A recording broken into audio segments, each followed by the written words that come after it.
that the nursing training will be open to everybody. So you come in, and then you also have the chance to access the students' loan.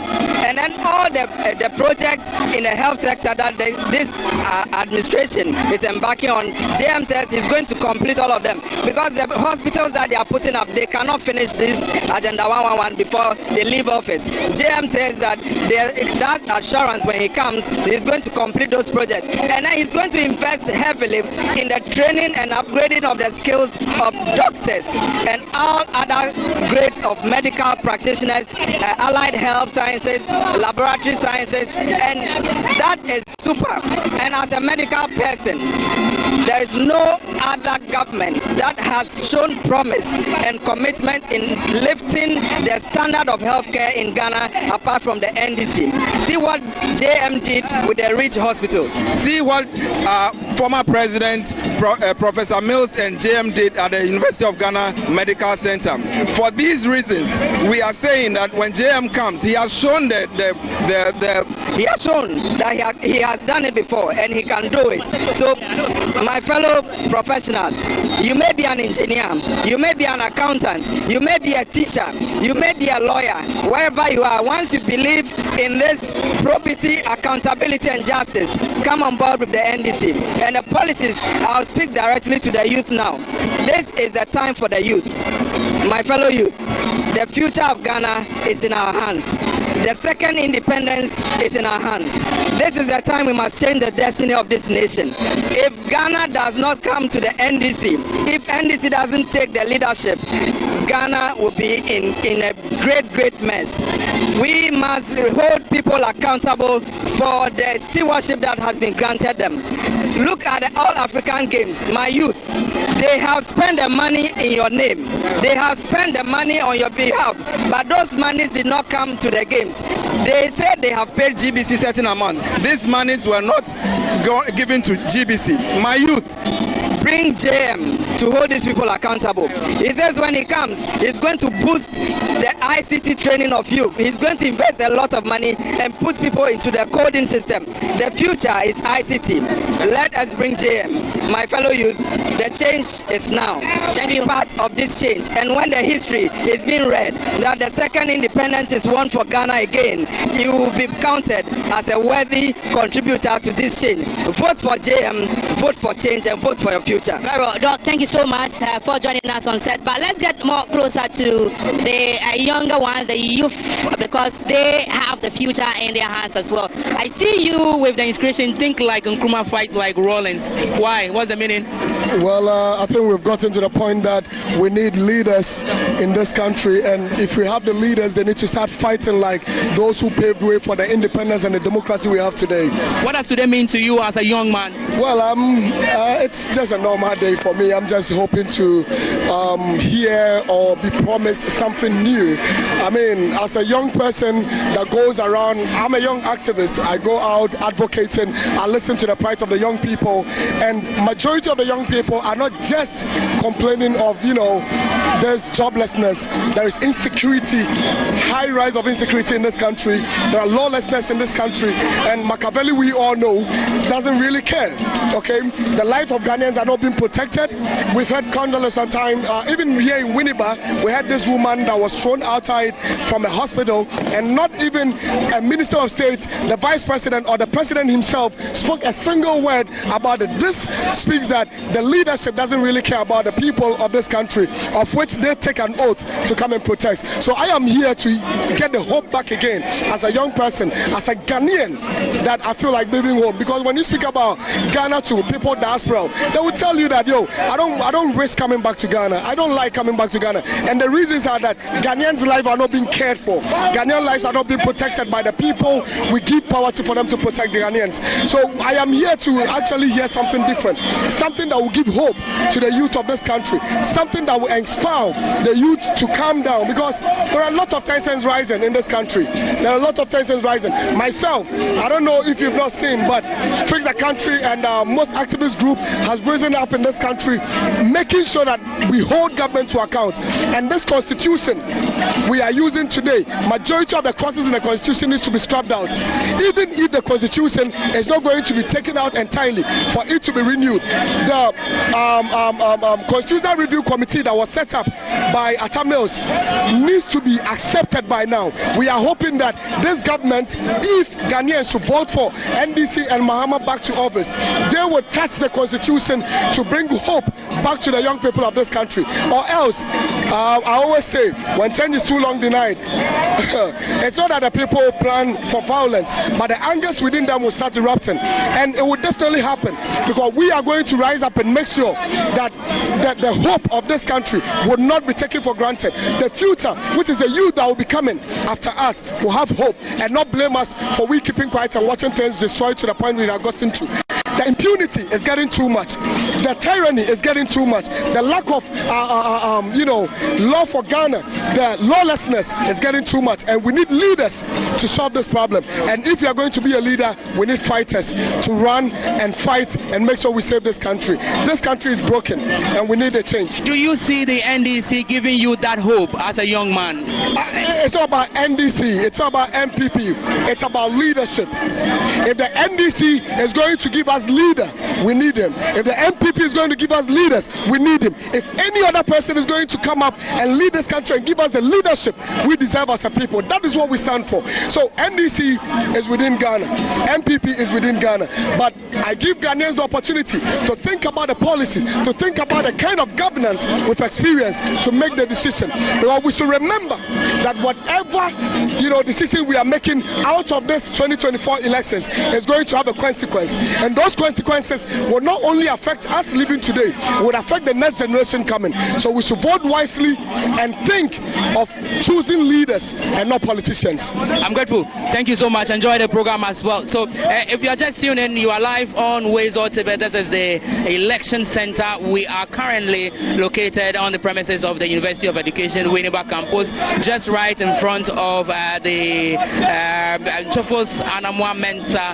auditorium. Let's get up close to one of the parliamentary candidates who is contesting the Okaikwe South constituency seat, Honorable Ernest Adumeko, and of course they is here with us as well. Thank you so much for joining us, Honorable. And what are your expectations? I've spoken to ordinary Ghanaians. They have spoken about jobs. They have spoken about hope that they are anticipating that this manifesto will give. You are representing, you are trying to represent a chunk number of the people as well. What have they told you? What are their expectations? As you just mentioned, we are expecting hope that we are all expecting to see. We are all going to see everything. We are going to get detailed information from the manifesto. We have mentioned some few things.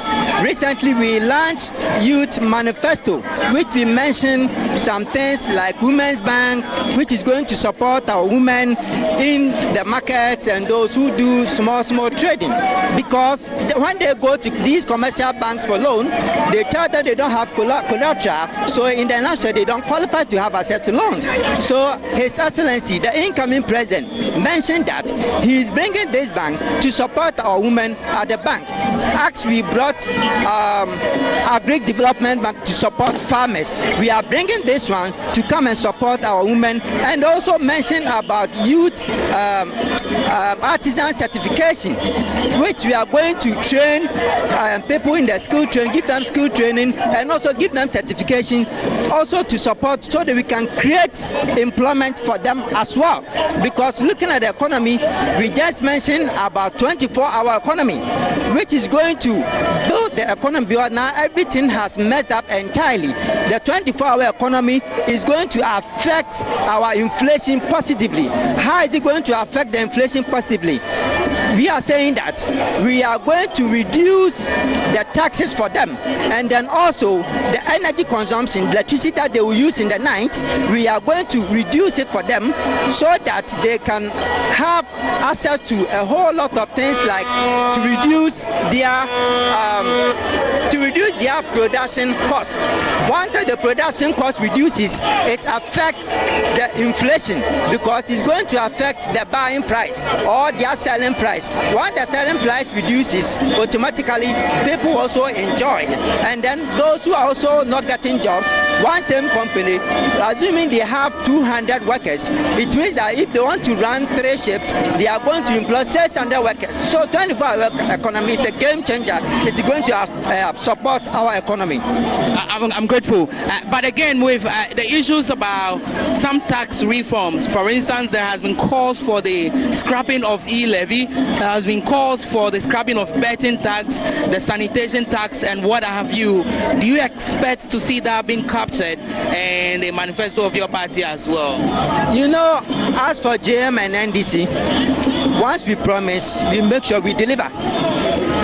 Why do we still pay COVID levy while there's no more COVID? And as Baumia said, we don't have to charge or we don't have to tax mobile money. Now he's taxing mobile money. Now we are saying that we are going to take off e-levy so that it can help for people to do businesses electronically. Because I don't see why I just bought an item which I've already paid taxes on it. When I'm going to pay, they also charge me another tax. It doesn't even make sense. That's why we are saying that we are going to abolish the e-levy and then also the gaming tax. The youth are not getting jobs. Now they are spending all their energy on gaming. Now the government is taking 10% out of whatever they win. What if they lose? When they lose, you don't give them 10% of whatever they lost. So we are going to abolish it for the youths. Yes. I'm grateful, Honorable. Thank you. But let's pick the last bite quickly from the women. Let's also find out from the women what they think of the manifesto. Thank you so much, Honorable, for joining us. But let's find out, because there has been just mere words that there is going to be an establishment of the Women Development Bank. What does it mean? Are they expecting this to be captured in the manifesto as well? Women Development Bank. What does it mean to you? Oh, bank na wade ban e je bebre because man ye hia bosia ye ko bank what ye go fa asase anase fie embra ye sue yi bi na wai manager kro ba ya ba mbakuti no ba ya djuma ho ti ye kwa ye da kukudu na boko na ya ko jiska na ye tum ye da ye business na na abai mesma ye se mama lo president mama ba na so ma ya sna ye sue bobo ye nkunu mo me fie aya nyichi iti yi na ya da ya me asida maame no na ya papa waso ho da odi aba da wode bobo amba mba ya som na ye botu aba no so asai nana ya nana ko ajeman e botu aman na ya to ama jo mama na MPC no so oba biala nya ai amasada da boko fiafia oye mba na mba kasa na watu aba no ai excellency John Dramani mama only ne ye hia ono wamba mba ya bibia ne nkodo eti December mba yanya kukudu yanya board ya kofiafia house to house room to room base to base ya wakasa mba ya kasa chira mbayin pa woti ese nda obayin wakakasa acha ne yanku bayin na nyame ya dom mentu papa boto agudo na ya di kunyim 2024 election eti me jara am ko constituency aduma ku enya na sia mampin honorable after force woman organizer constituency woman organizer nkati Mirase. Well, so basically, she's just assuring the viewers that, look, they have confidence and trust in the man, John Dramani Mahama, and the running mate, Professor Jenana Opoku-Agyeman. And they believe so much, well, that when they assume the position of the presidency, they will try and bring back that hope that has lost. The frustration written on the faces of the many Ghanaians that are gathered here tells it all. But let me cross over to the studio where Eric Ahianyo is still on standby with some of the guests. Stay with us here on Wezo TV. We've got you. Thank you very much, Randy. This is Wezo TV Election Center, and I'm sure many of you can now all see the excitement that is building up. Lots of people want to talk about what NDC wants to share with Ghanaians, what Ghanaians must hear, and what will determine the way forward, especially when we want to look at the theme which will run through this 2024 manifesto launch. Resetting Ghana is talking about jobs, accountability, and prosperity. I'm in the studio with two academicians, Dr. Milha Abubakar with the Political Science Department of the University of Education, Winneba, and Dr. Professor Ferdinand Anyako, who is also with the Economics Department of the University of Cape Coast. You were on the floor before we crossed over to Randy. We're trying to look at the NPP's 2024 manifesto, but it will look like people have heard it.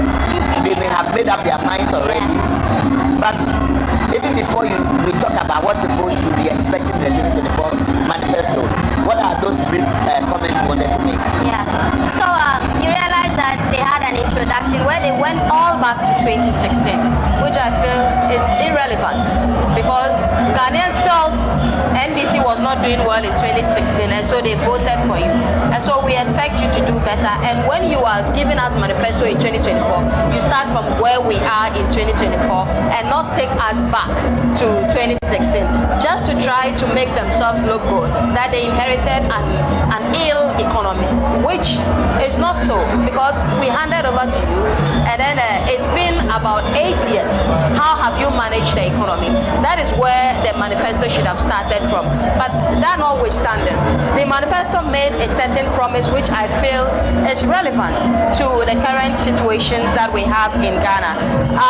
It was that the promise of the manifesto was that it would stimulate business and create jobs with strong focus on private sector, and that they'll be committed to invest in the growth of the Ghanaian business, create millions of secure jobs for the youth, ensure individual and collective prosperity, and save communities, and offer a problem-solving leadership of integrity. This mission or this vision is very relevant today, and so I would say the manifesto is relevant, and it is good that they have such a manifesto. It has so many strengths, but for the lack of time, I cannot go into all the strengths of the manifesto, but I will just highlight some three that I think are very important going forward. It promises the creation of jobs for the youth, which I think is very, very important. The manifesto also promises to incentivize Ghanaian startups in selected strategic sectors. Our current depreciation issues is all as a result of the import-dependent nature of our economy. And so, if the manifesto is promising to incentivize startups that can actually create and produce goods that we can consume in our own country without importing, I think it is a positive one. And also, it promises to reduce the cost of living, which is our biggest problem today. And so, if they will really work on that, Ghanaians would be very happy with that. And finally, care for the elderly, which I think is very crucial, considering the fact that majority of elderly people in Ghana do not have access to social security, and they tend to suffer a lot. Now let me come to the weaknesses that I think are found in this manifesto. First is the fact that the repetition of unfulfilled past manifesto promises is an acceptance that the government has not performed well and has, if you would say, failed to a greater extent. For example, Agenda 111. We were told it will be completed. This was promised in 2020 during COVID. The government is living. I don't think they have inaugurated about even 2% of Agenda 111. And so it's a total failure repetition. And then expanding agriculture. How has the PFJ performed? Planting for food and jobs. And you would realize that in the last 3 months, Ghana has experienced serious high cost of food prices. And it is all because planting for food and jobs has not actually achieved what is set out to achieve. And so it is back again in the manifesto. How or what are they going to do different to ensure that this time around? The questions that will be asked. Now, let me come to you, Prof. You would notice that many of those who had the opportunity to speak to Randy were speaking to some of what John Dramani Mahama and his running mate, Professor Nana Jenopopajiman, have been telling Ghanaians they will do to address the challenges we are facing today. Jobs cut across, resetting the economy cut across. For you as an economist, a policy advisor to the minority leader who may have spoken to people on the ground or colleague experts which has informed what will be unveiled today, what are the solutions in there that we should expect? So thank you very much. If, as you rightly said, the key thing which is for this manifesto is job. And you see, we need innovation to solve this particular problem. We have tried all the policies, they've said a lot of things. But now let me tell you, if you listen to the innovation that the NDC has brought to address the issue, let's look at what they are talking about, the 24-hour economy. What does it mean? If you have a company, you need to only employ 8 people. I'm just giving you an example. You employ 8 people to work for you and then they close. Then what happens in the night? You see that it takes a long time for more people to be employed. So one of the key innovations that the NDC is saying, and our flag bearer is saying, is that no, we are going to create the 24-hour economy. What it means is that you work, first batch work, when you close, the business also continue, people come. So a job that should employ, let's say, 10 people will end up employing average of, let's say, 30. Then people make fun of it and say that, oh, but if you are going to employ, why will you invent somebody to employ? Because there is no demand for it and all those things. Let me just give you a practical example. We know that when you are working during the daytime, the businessman is interested in making profit. So he takes a very cognizant of the cost of doing the business because he's going to pay electricity bill. So during the daytime, he may decide to off some of the light and do production so that his cost of doing the business, and then he can make more profit. So if you ask that business person to produce in the night, it means that his cost of producing will now be high because he has to pay for additional electricity bill. So Mahama is saying that, okay, my fiscal policy, what I'm going to do is that I'm going to emphasize you. The electricity that you are going to use in the night, it will be reduced. You are going to use a different tariff system. So if you use a different tariff system, what it means is that though you are going to use electricity, the light in the night, your cost of producing will become equal to what you have been doing during the daytime. Form of incentive. So you now say, okay, my cost of production will not be too high. So you now be motivated that, oh, I can run 24 hours. Then people said, oh, but if you do, what will be the demand for it? What is the demand for all these business things? But let me tell you, when assuming that Mama said, okay, we are going to produce furniture for all the school, and the government said that furniture must be produced by a local company. So what we are going to incentivize the local company to produce the whole day low effect. What it means in that case is that there is already demand for it because the person produced, there is, how do you call it, an actual for it. Yes, that will absorb the furniture. Another thing that you mentioned that, you see, NDC we think because we say this. You know, we established the Exim Bank. What is the purpose of that Exim Bank? Is to promote the non-traditional exports. And what are the non-traditional exports?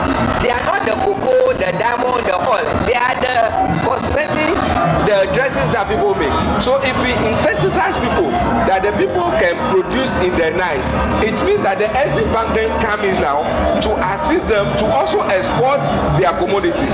And remember, when they export, what are they bringing? They are bringing dollar to the economy. So the shortage of the dollar, where your dollar will be dancing like Maumia dancing on the stage, will be the thing of the past because the dollar will be available now. So you see how it is linked. For the 24 economy, you link it to the Exim Bank.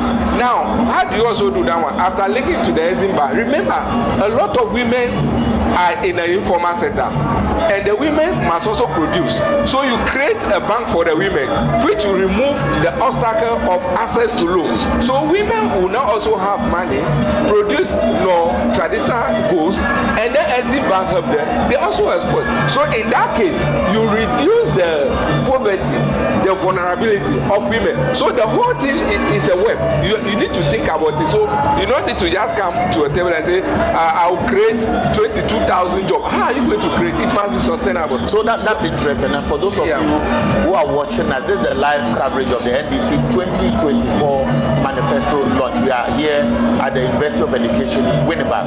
My guests are helping us to look at expectations and, of course, break down some of the policy issues. In 2020, John Mahama, then as a candidate, raised several issues in the manifesto, what they described as the People's Manifesto. At that time, we got the understanding that it was a bottom-up approach. They got on the ground, spoke to different groups of people, various stakeholders, understood what the people want, and that is what has informed that manifesto they put out. In 2024, we understand that it is almost the same process, and John Dramani Mahama has assured that it is not about presenting a crop of people he would describe as appointees or people working with his government who know it all. He's going to open up his government, bring on board all kinds of brains, brainstorm on issues, come together, understand what will drive this country forward. I'm sharing with you some highlights of the 2020 manifesto in the form of graphics. I'll read along some of them. I just want you to reflect on some of these things I'll be referring to as they appear on the screen, because at that time he made reference to one major policy initiative he described as roll out the big push policy, which he said he was going to set aside $10 billion as investments in infrastructure, and this was going to include dualization of major roads. They were going to look at the railway sector, hospitals, markets, schools, and etc. These directly or indirectly were supposed to create jobs. Now, he was also looking at macro fiscal policies, tax waivers, reduce inflation, boost revenues, encourage vehicle assembly of companies, introduce rural investor incentive to create meaningful employment. Of course, he was talking about provision of tax incentives for indigenous and value chain industries. It was talking about introducing the agriculture value chain tax incentives regime, engaging landlords in real estate investors and tenants to review the Rent Act, review or expand the free SHS program to include the private senior high schools, which is very, very instrumental here because we know of the double track system, we know of the need for expansion and the cry by private schools for expansion. He was talking about setting up a gold board for small-scale mining sector, and then of course he made reference to special pensions. And of course, if you look at it, it will come across on the special pension schemes for the cocoa and cashew farmers, driver unions such as GPRTU, Protua and cooperatives, Ghana Union of Traders Association, beauticians and hairdressers, dressmakers and tailors, garages, artisans, and it goes on and on and on.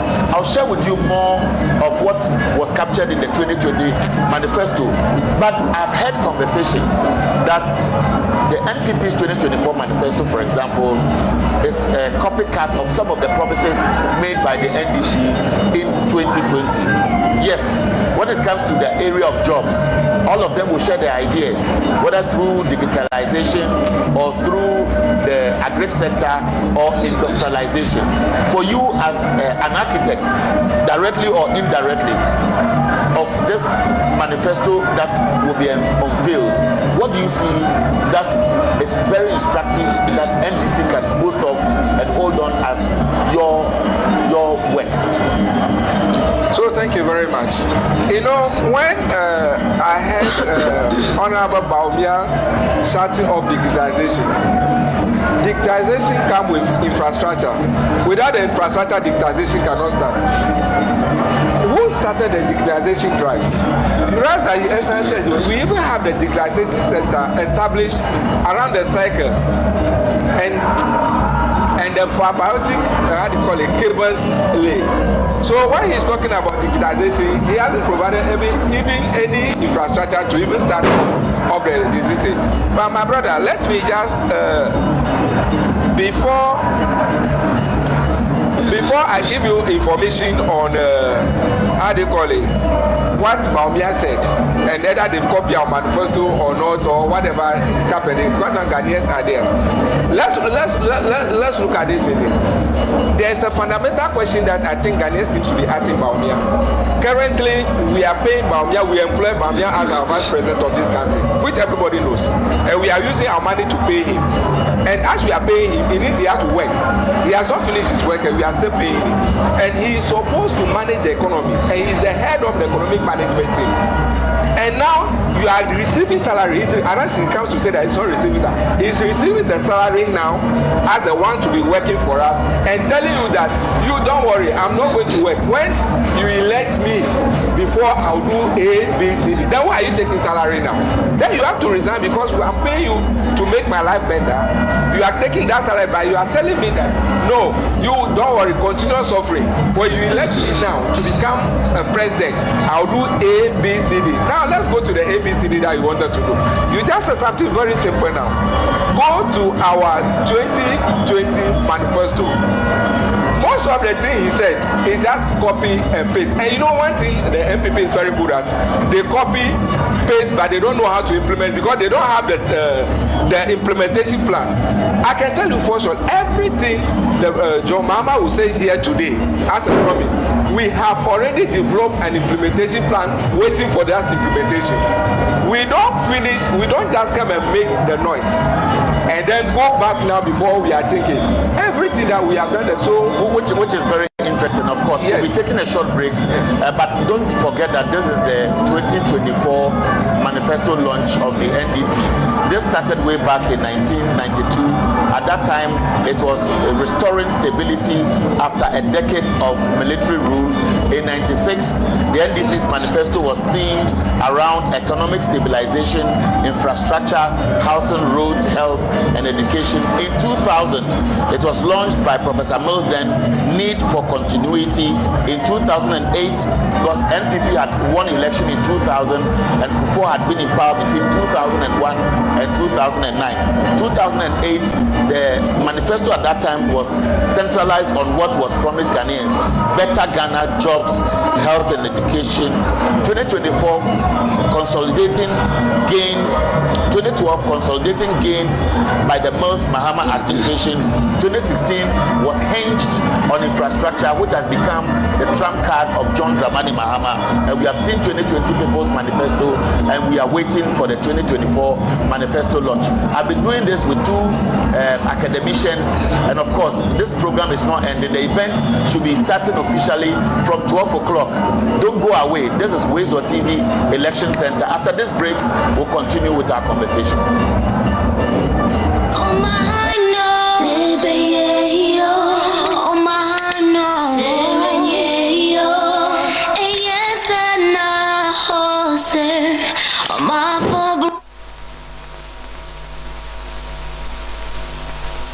The victory of Muhammad.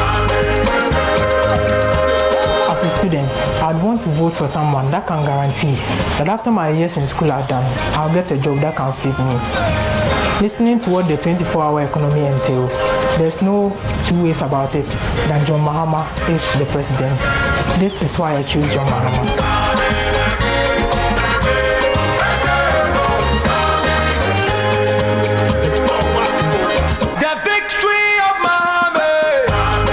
Atom Emmanuel Mam. It chose Jane because in like a lady money about man no ya. Eyaka wonye me ni oje ame maleo. Ame like our can adapt our economy. Gani toma ni wole yake game. Lady money wanye esama ni ma bayam. Now on choose Jane.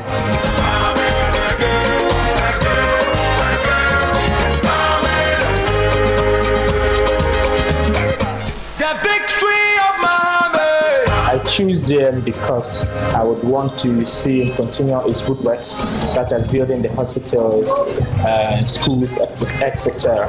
And then I would want to see him particularly to introduce the 24-hour economy. This is why I chose JM. The victory of Muhammad.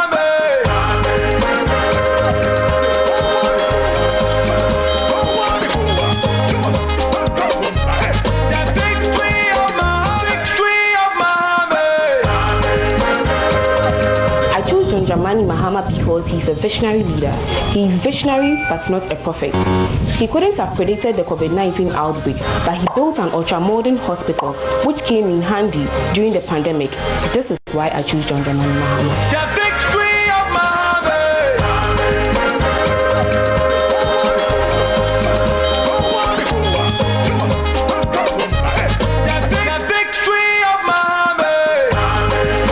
Can say all the nice things they want to say about JM, but I choose JM for his straightforward tax approach. No reciprocity, no sloganeering, experience over experiment, a Jumera all the way.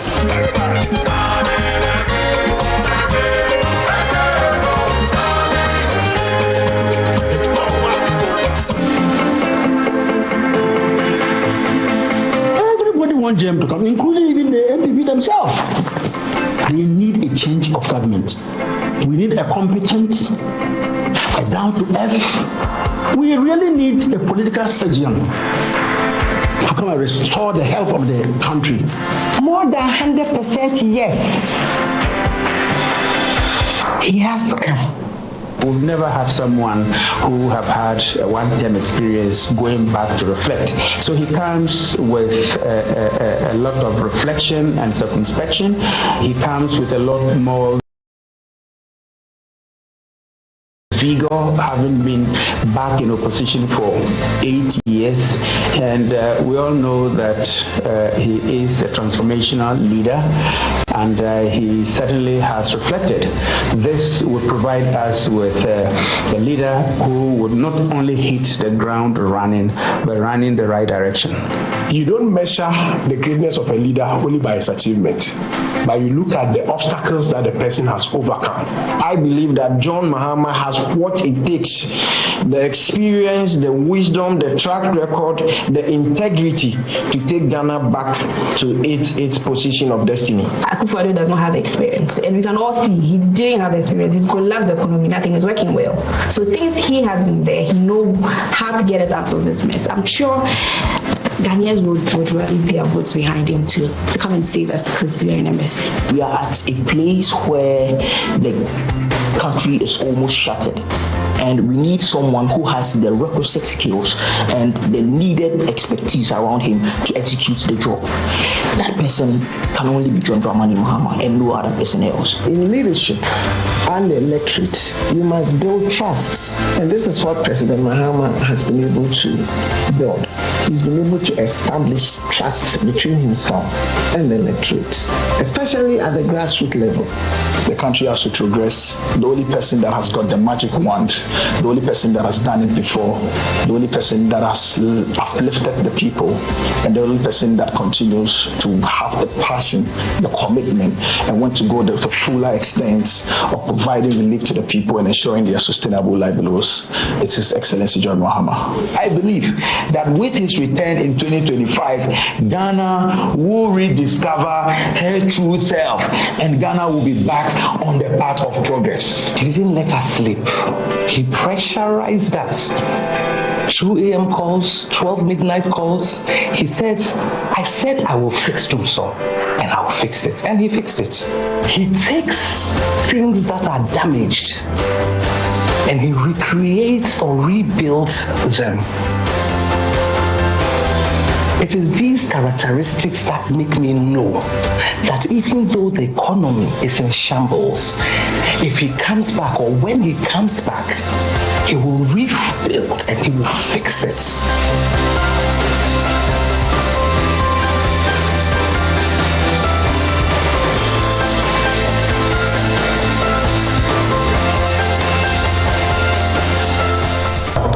Welcome back. This is Wezo TV Election Center. We are live from the University of Education, Winneba. The NDC is launching its 2024 manifesto today, and there's a lot of activity here. Young men, young women, the elderly, party supporters, former appointees, members of parliament, representatives of the party from abroad, as they call them, people in the diaspora. We also have party executives who are all gathered here. Representatives of the diplomatic community are also going to be part of this very, very important event. I've told you that there's so much confidence among NDC supporters that John Dramani Mahama will win the 2024 elections. And so the young men especially have that expectation that this manifesto will open up what they want to hear, what will affirm some of the promises by John Dramani Mahama and his running mate, Professor Jenana Opoku-Agyeman. What is very, very common on the lips of many across the country: 24-hour economy, women development bank, mechanizing agriculture, making agriculture easy for many people, attractive, where farm inputs, everything that is needed will be given to those in the farming communities or the farming belts, adding value to farm produce, reviewing how we mine in this country to make sure it is as responsible as we all want to expect.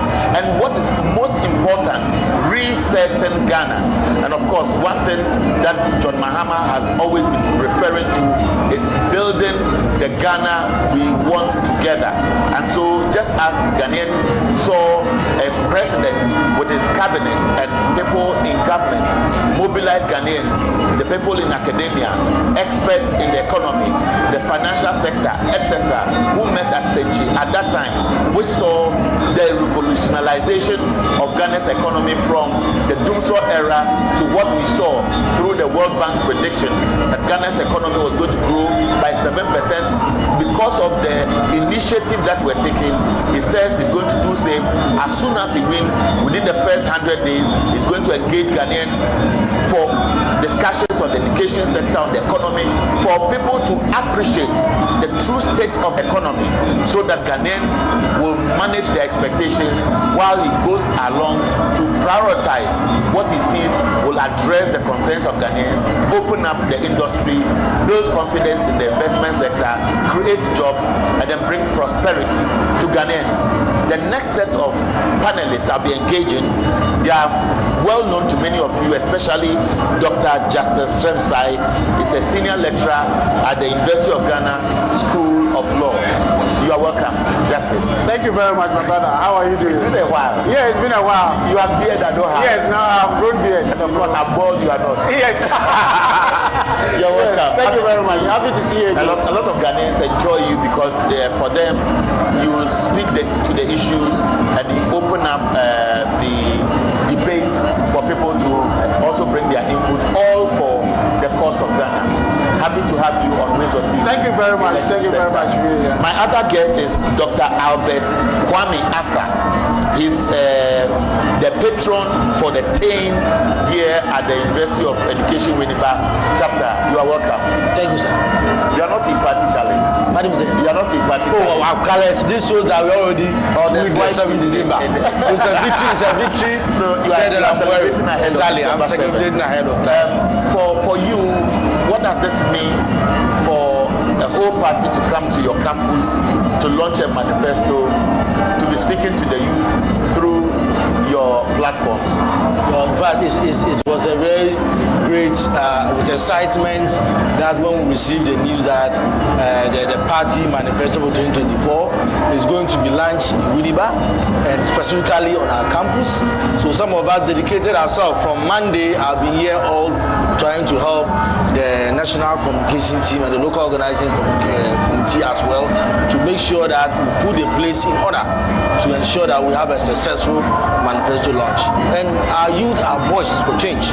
But I always tell them that this election is not about NDC MPP, it's about the youth of Ghana. And therefore we cannot afford to take things for granted. It's a communal labor, and therefore we must all come together and work without being complacent. And I always tell them that set a goal that at least you talk to one or two individuals a day and tell them about the good policies of the NDC, like the 24-hour economy, which is going to bring job and prosperity. In other jurisdictions is that. So why can't we also implement it here? So this is a great honor for us to have manifesto manifesto launch of the NDC here right in Biriba. And we know that, inshallah, everything will be successful. Okay, so those are your opening remarks. Now, let me come to you, Dr. Justice Srensai. Now, if you sit on the fence, you look at the narratives, the expectations among the youth, the challenges ahead, what must this manifesto ensure is captured? Thank you very much. I think basically when you follow what is going on, regardless of whether it is an NPP person who is saying it or an NDC person who is saying it, one thing is settled, that the youth of this country have been given a raw deal for the past 8 years. Nothing has happened which has improved the lot of the Ghanaian youth. And the youth themselves are crying for a particular change. And so you cannot be a very competitive political party, you cannot be a very competitive politician, you cannot be taken seriously if you do not have a specific program, projects, and policies for the youth. And for me, when I sat through the youth manifesto launching of the NDC, it told me one thing, that the NDC is responding to a very critical demand, a very essential demand for our politics. In fact, not just for our politics, for the growth of this country, which is that you need to listen to the youth, not just to listen to them. When we see there's a difference between hearing the youth and listening to them. Listening to the youth means that you are really identifying their voices, you are taking them seriously, you are addressing what they need, and you are ready to provide and to help them, not to even provide something for them, to involve them in the discussion. So, for example, if you have a manifesto and there is no specific involvement of youth of the youth, and I'm not talking of general involvement as in we have the youth in the party. No, the youth must be given a front row, because it is clear that the whole world, if you look in the Western world, the developing world, everywhere you look, it is clear that you cannot make progress without giving the youth a front row to play. Because what is even the things that are driving development now, information technology, I mean, it is the youth that are moving it forward. It is the youth that are changing everything. So if you are a political party, you are a politician, or you are even any employer, and even a business person, and you are not looking at this, then you are failed. And I think that is what set the NDC apart in this election, and the fact that the NDC has identified this and have given a front row to the youth to even launch their manifesto ahead of the main manifesto. And even in the main manifesto, you will see, I have been on the committee, the manifesto committee, you would see that most of the things we are talking about is about the youth. So if you come to the legal aspect, we have something for legal education, we have something for access to justice, we have something for businesses of startups, young people starting businesses and what they are supposed to benefit.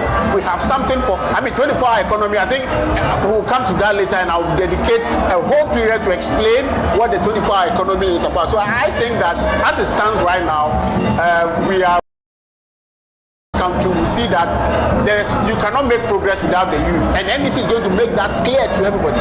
And of course, it's very instructive for those who have been following the conversation that John Dramani Mahama has severally said that he's going to separate the Ministry of Youth and Sports and create a special ministry for the youth, which will be dedicated to youth-initiated policies driven and led by the youth. Just as he says that the women front, the policies that will target their empowerment will be championed by his running mate, that is Professor Nana Opoku Ajiman. Now you were speaking to issues about justice, governance, etc. Now 3 deliberate words which have been chosen to run along with this manifesto launch is jobs, accountability, and prosperity. When John Mahama had the opportunity to engage the media, the first one, which was held in Accra, which appears to be cutting across when you hear people speak to him, if the opportunity comes, is about his ability to ensure that there is accountability. How difficult can it be, or is it likely to be if he has to confront it head on?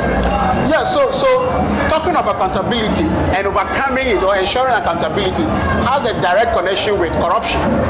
So, and we know corruption is the most difficult thing to fight, and we have seen it from the current government, that all the attempts that they have made to fight corruption have failed.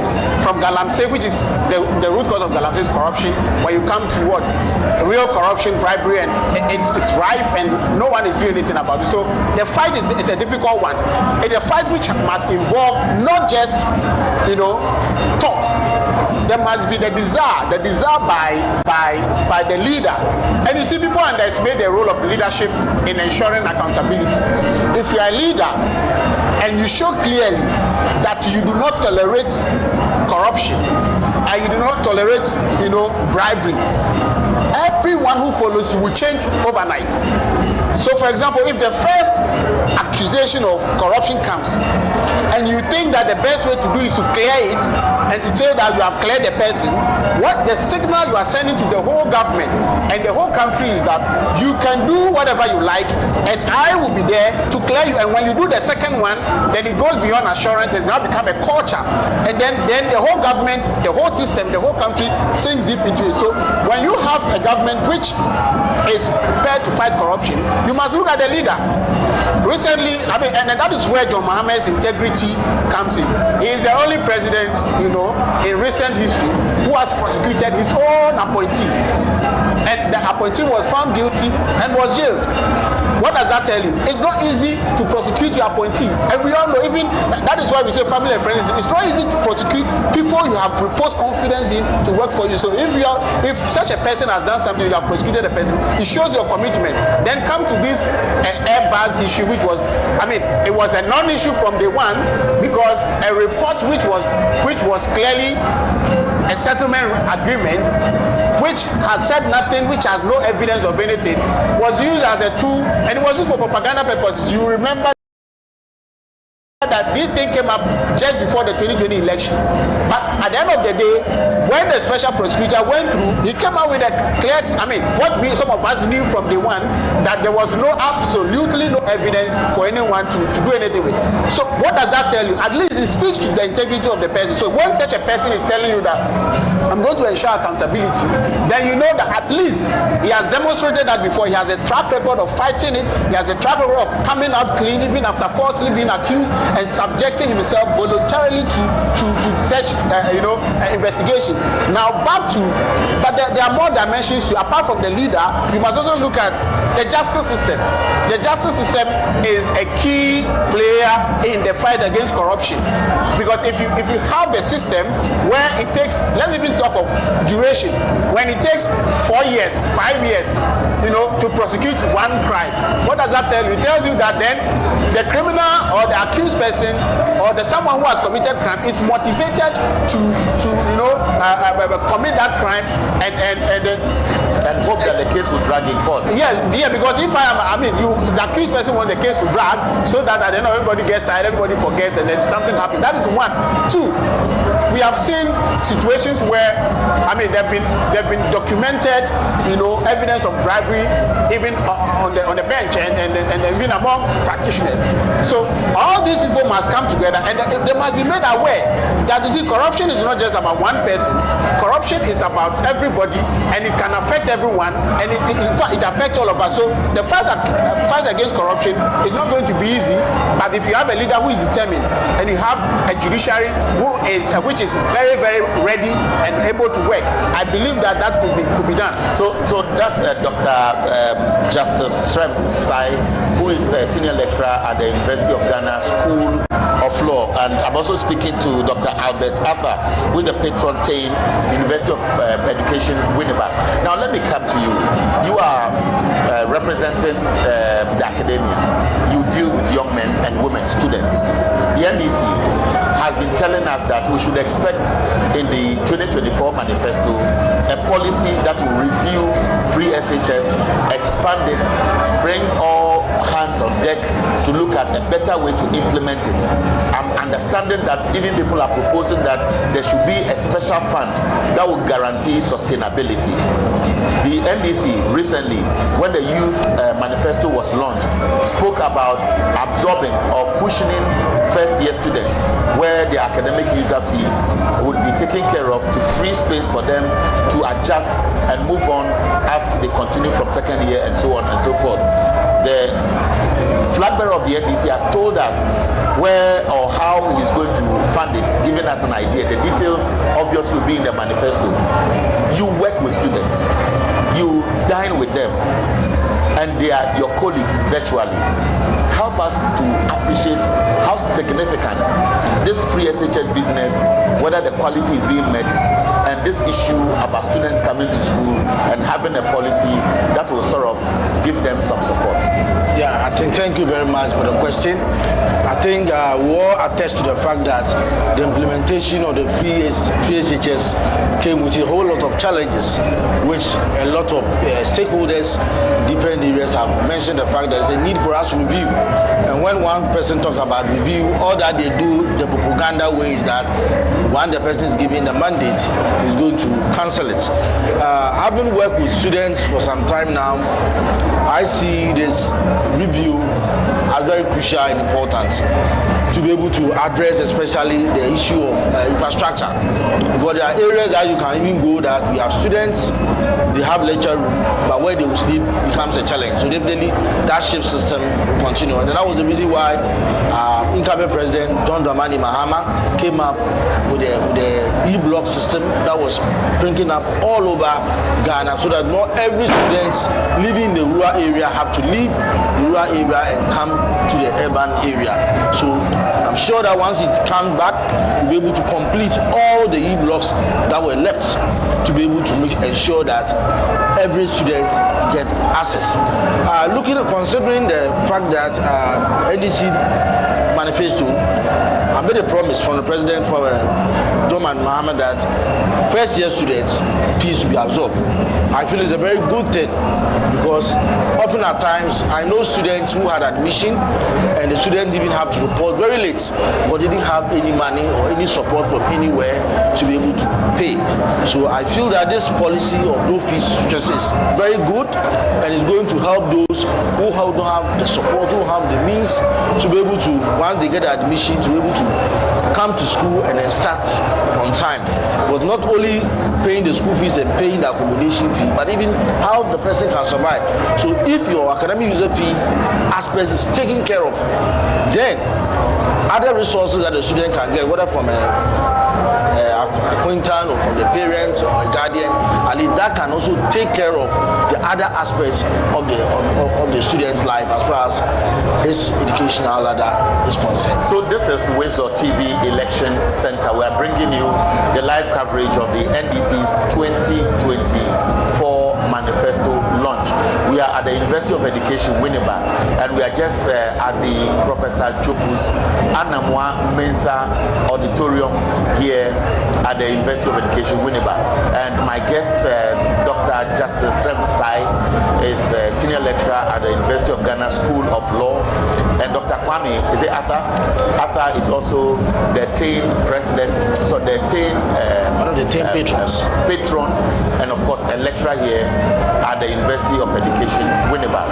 As I've told you, the program will be kick-starting in the next few minutes. We have seen a number of former appointees who have already taken their seats. I've seen Okujeto Ablakwa.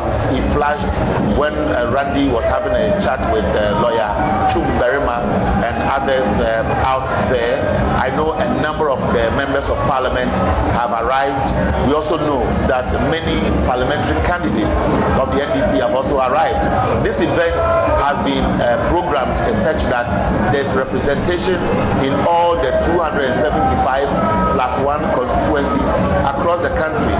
The constituency executives, we have the regional executives of the party, national executives of the party, the council of elders of the party obviously will be here, and then of course we have representation from diaspora, and then we have also the members of the diplomatic corps, and of course you have the business community, which are all going to be very much interested in this manifesto launch. We are live on all the Wezo TV social media handles, and of course our partner stations, which are also picking this event live on radio and television, and those who are running their own social media TV platforms. We are grateful for you for joining us to share this conversation with millions across Ghana and around the globe.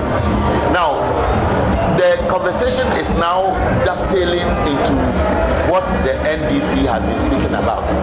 Justice Sremsai wanted to speak more about the 24-hour economy.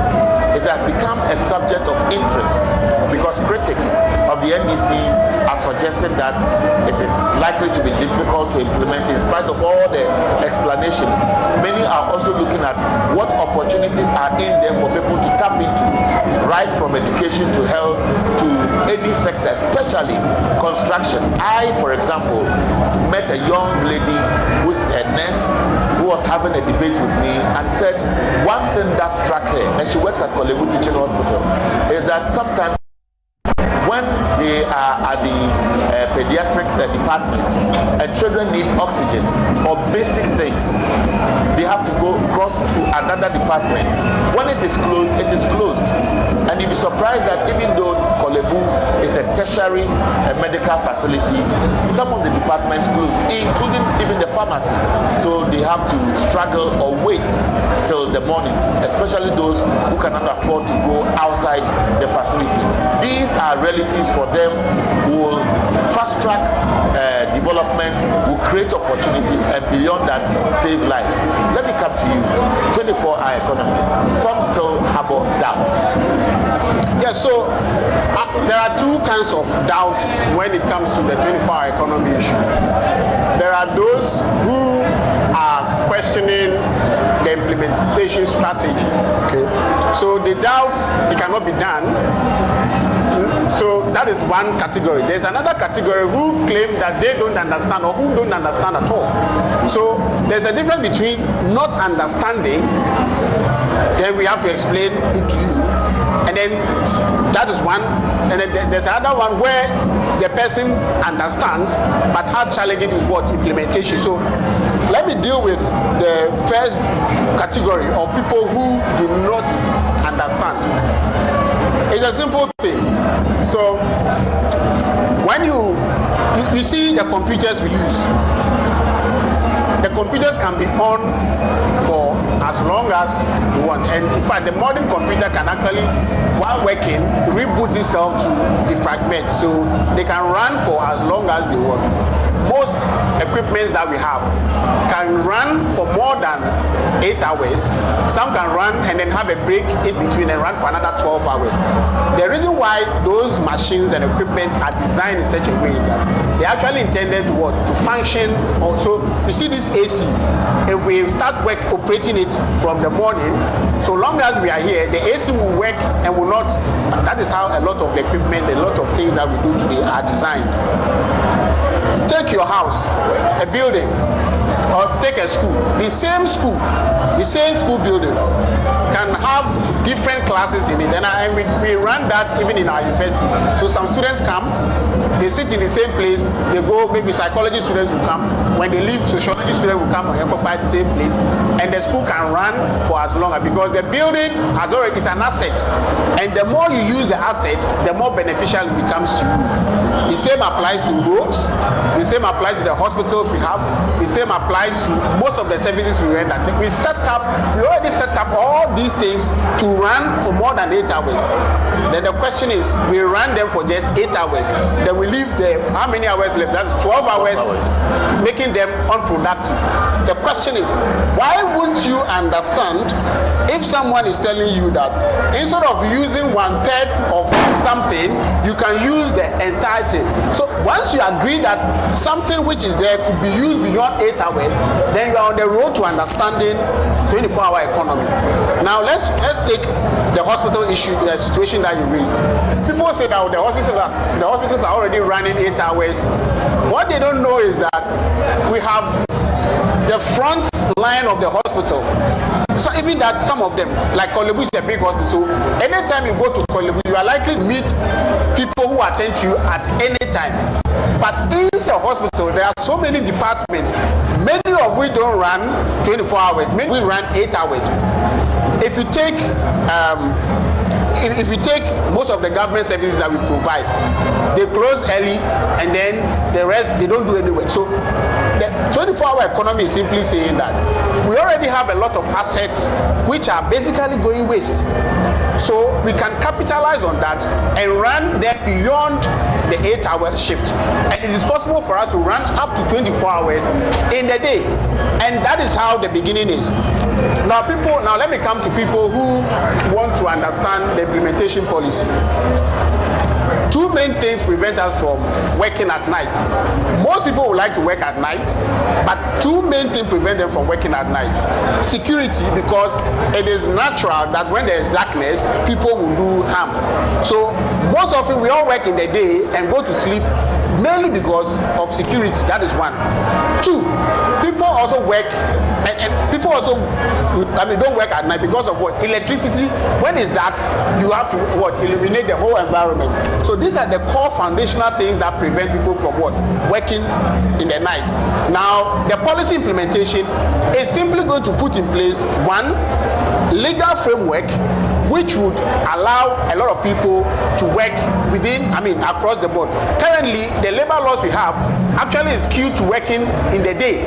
The labor laws themselves are skewed to working in the day. So if you're a company, for example, and you want to let your workers work at night, the regime is slightly different from when they have to just work 8 to 9. So those are some of the things that we are going to look at. And the manifesto is going to outline some of these things. Secondly, in terms of security, now government is going to take it upon itself to provide the needed security to prevent the crime that will be happening under the cover of the night. And that is even going to multiply employment, because here let's even forget about the employment for the production of but even in the security sector alone, what it means is that you will need 2 more portions of the police service that you have, because they are going to be working 8 hours, so 2 more portions of the police service to provide security. And that is how much employment to start with. So if we talk about the provision of security alone, we have that number that will be increased. Now let's talk about production. If a lot of companies can produce in the night, but then again, human resource, security, and electricity, these are their challenges.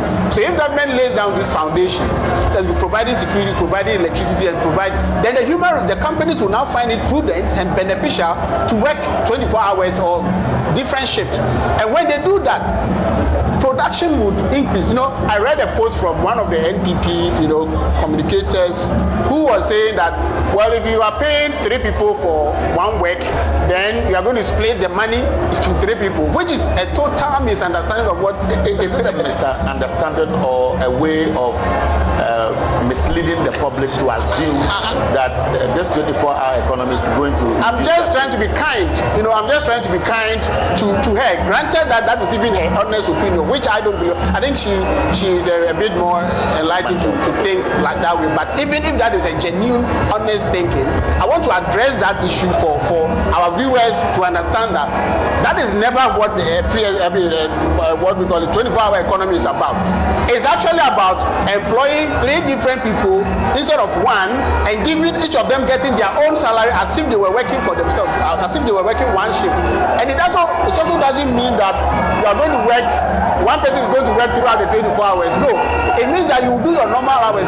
It's actually giving you choice to say that this week I actually can discuss with my employer, and instead of coming from morning to evening, I will come from maybe evening to midnight, and that is possible. So it's actually giving you choice as to how you even want to work. And those of our friends who work in Western countries, they know how useful this is.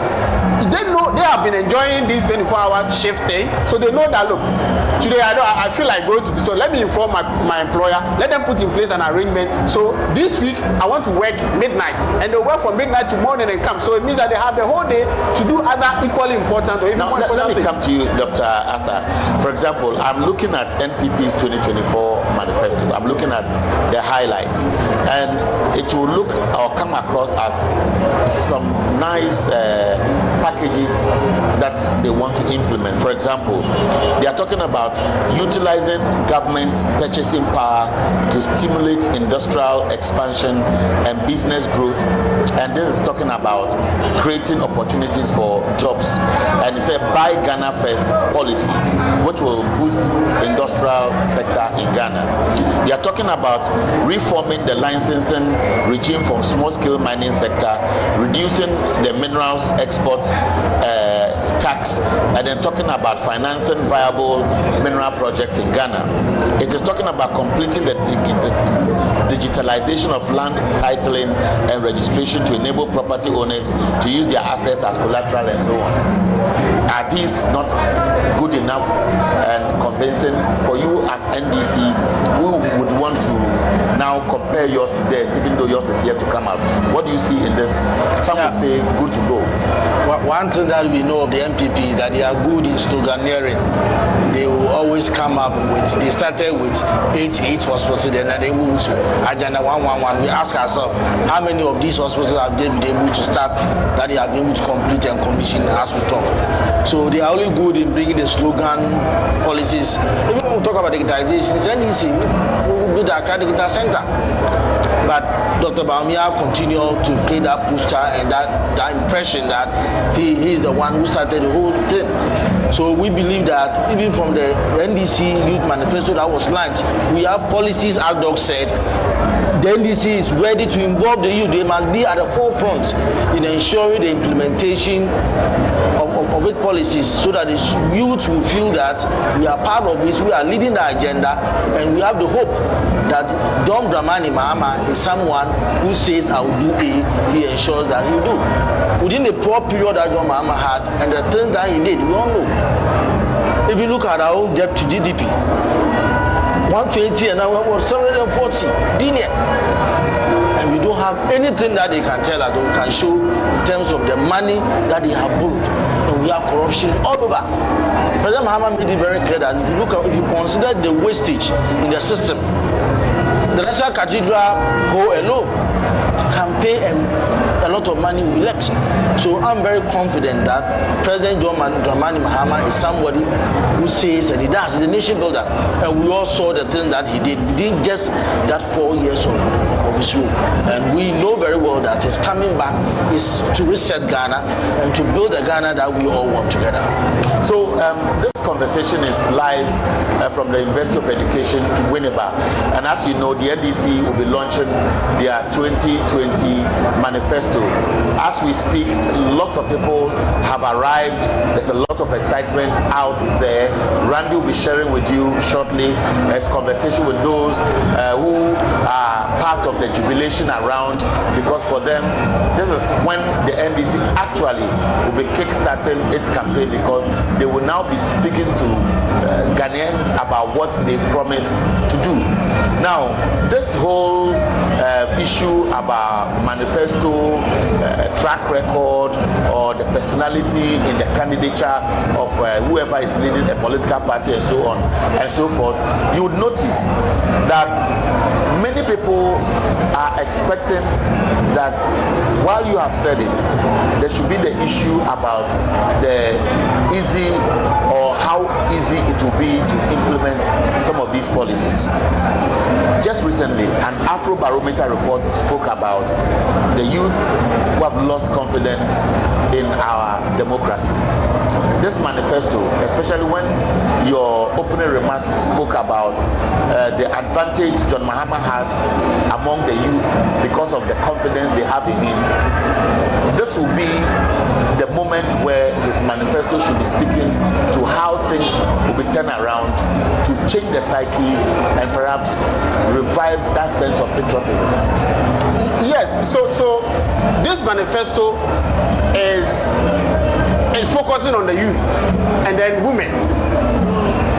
Because not only is it because women are more, they constitute a larger portion of, section of the population, and the youth even more when you do it against youth, children, and then the aged. So it tells you that this manifesto is for the people, and it's supposed to, and this manifesto is going to actually change the face of politics, because like I said, you cannot be serious with Ghana if you have not taken the youth seriously, and you cannot be serious yourself if you have not put the youth ahead of you. And that is the clear difference between John Mahama and his competitors.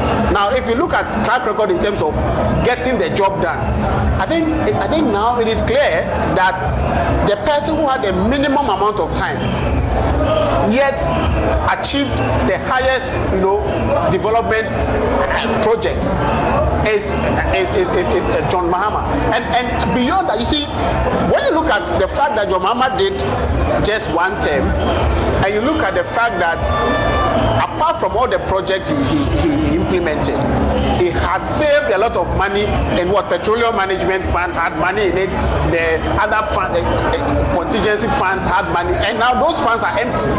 Within 8 years, all those funds are empty. Funds that had millions of cedis in them, billions of cedis in them before 2016 are all empty. What do you have to show for it? You drive around and you don't see what exactly is happening in the country in terms of development. Then you think that, okay, maybe we are not seeing infrastructure, so then maybe we are seeing human development. Then you come to the human development, then you realize that people are poorer than they used to be. Aged, retired people don't even have access to what? Their money. No, when I say access to their money, I'm assuming that the money is there, they are not having access. The money has been taken out of their pocket, because the pension money is not government money. It is your own money which has been kept for you. So sometimes we misunderstand pension and we think that it's taxpayers' money. No, that is how serious this haircut thing is.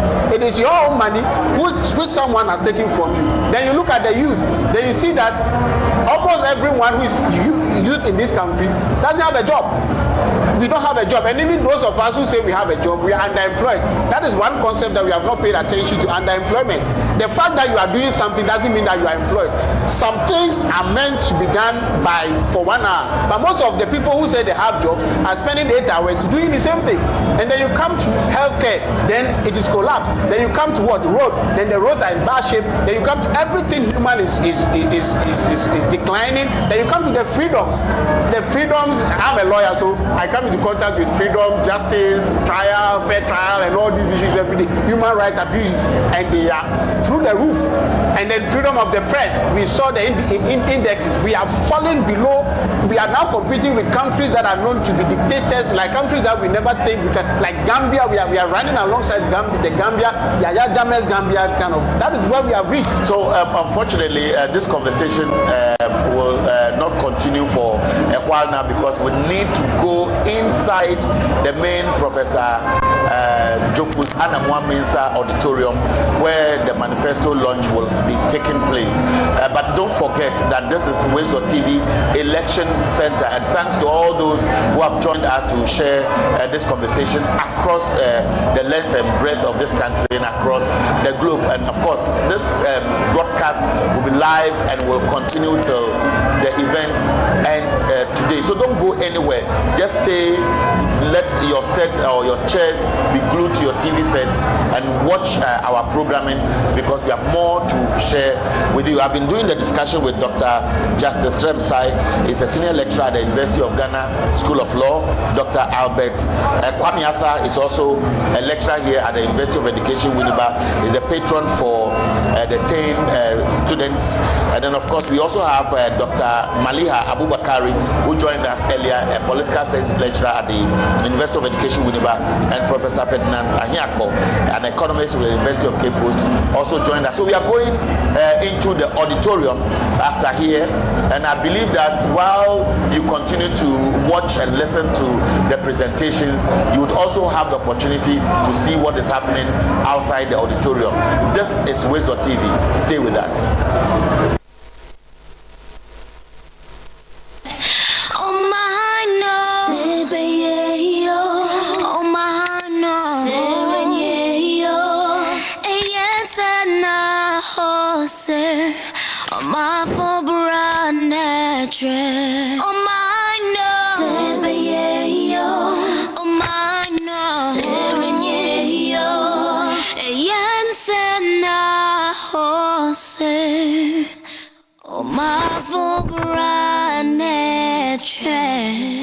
Don Mahama, waya, waya, waya, waya, waya, waya, waya, waya, waya.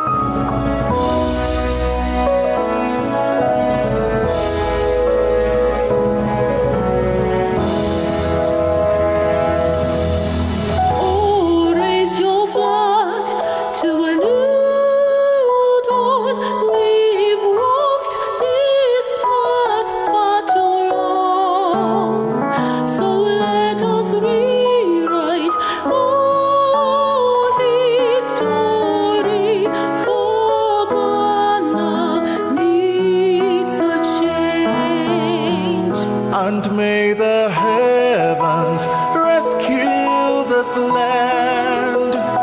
We need a man with vision to lead. John Mahama is the man for us. Oh, Ghana needs a change. No, I am sorry.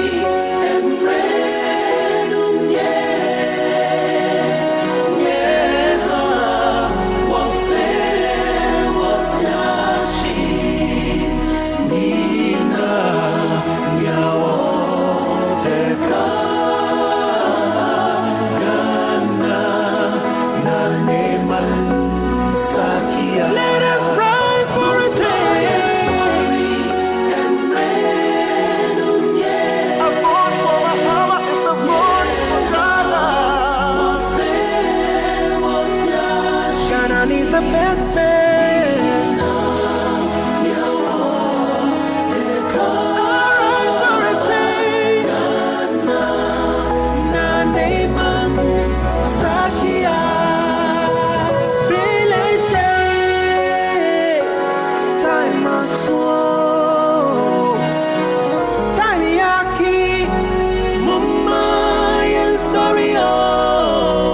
John Mahama is the man for us.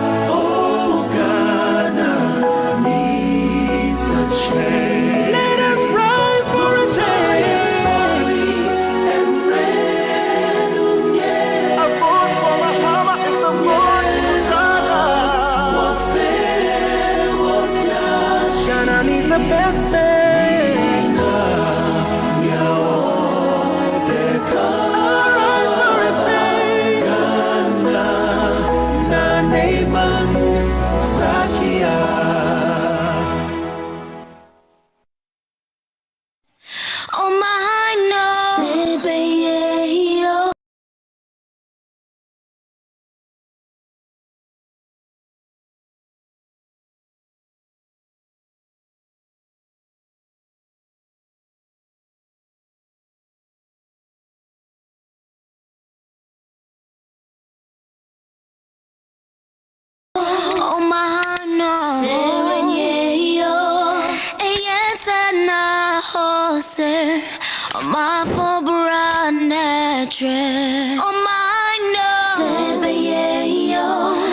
John Mahama waya waya waya waya waya waya waya waya waya.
Sena Jose, Mapo Branetre, oh my no,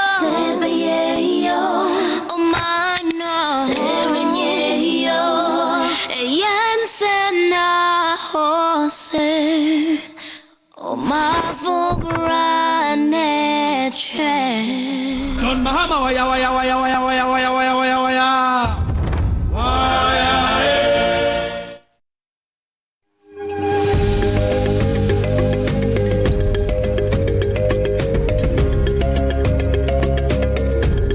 In the midst of Ghana's bustling landscapes, amid the vibrant rhythms of Komenda, emerged a figure whose legacy resonates far beyond the sandy shores of her homeland. She is Professor Jane Nana Opoku Ajiman, an embodiment of wisdom, a nurturer of minds, and a trailblazer in the realm of education and leadership. Born in Cape Coast, Ghana, Professor Opoku Ajiman's journey is a testament to the power of perseverance and the transformative potential of education. As a daughter of Komenda, she carries with her the spirit of resilience and the values of community that shape her approach to leadership. From the corridors of Wesley Girls High School to the halls of academia at the University of Cape Coast and beyond, Professor Opoku Ajiman has left an indelible mark on the educational landscape of Ghana.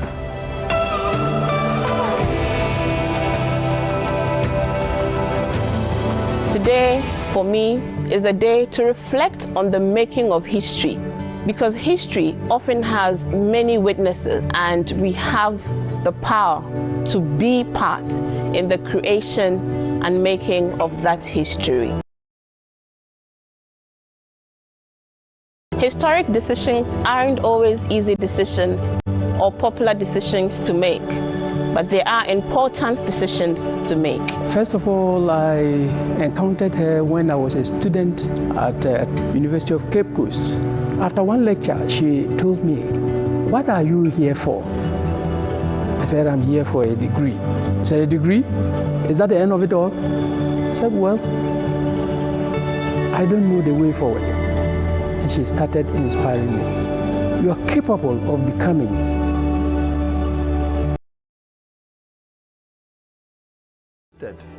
in the way you are micromanaging your affairs to be able to get promoted to the next level." During her time, she was able to encourage early career members of the university to think about their academic progression, to think about their research. Once Professor asked me to do something for her, then it touched me. That's a woman who cares for the ordinary. He said, "Can you go to Kolebu and talk to the doctors who take care of cancer of children?" Because that's something that she takes personally. And she thinks that, children come with cancers, we have a special place in her heart. Mr. Kingsley, minimum Prof, by 2000, and I got as a house help. Prof, you know, oh yes, Ronco. And Prof Bebria, and I was to some office in other Prof to move one as a cram kai or Prof one day. I feel to the Mia and tell them why the catcher in Yanka and one of our prisons every. Her tenure as Minister for Education and groundbreaking achievements as the first female Vice-Chancellor of a state university embody her unwavering commitment to empowering the next generation. Well, as a young woman who aspires to attain higher heights, I look at Prof and I am convinced that it is not just possible and attainable, but it is doable because obviously she's there. And so when I think about the work that Prof has done, she wasn't focused about frills of what to change, but she was focused about what do I change today that'll impact students and student learning.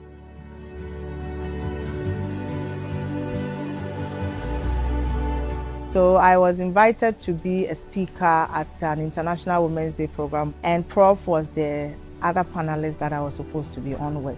And she sent me an email and did acknowledge that most of the issues I had mentioned about women in the labor market were things that ordinarily people wouldn't think about. And she had learned so much about the challenges and the opportunities. And she will be very happy to be a mentor and a coach to me. But then in her sign out, she also mentioned that she also wouldn't mind me coaching her or mentoring her along certain lines, since my area of specialization is different from her. So it was quite interesting how someone like her would just reach out